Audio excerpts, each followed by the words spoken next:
Hi guys, welcome back to the channel. So in today's video we'll be making Inaya's hair. We are going to be using a spray bottle containing water. We are going to be using olive oil, her white tooth comb, and then a tail comb for parting the hair. So we are going to be making this quick easy hairstyle for babies, and I'm going to use this rubber band to hold it. First, before I start, I would like to saturate the hair with water because the hair is dry. We just finished taking our bath, but she had to feed before we start making this hairstyle for peace sake. So mommy's in the house, please take a good look at this.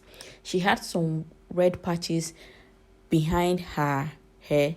The back of her head is red. So please, if you know what this is and how I can get rid of it, please comment in the comment section. Tell me what to do and how to take care of this. The only thing I use for her hair right now is just water, olive oil, and that is all. So after I saturate her hair with water, I go in with my olive oil. That is everything I use for this hairstyle. So if you're making this for your child, please make sure it is not tight. That is why I'm using this kind of rubber band.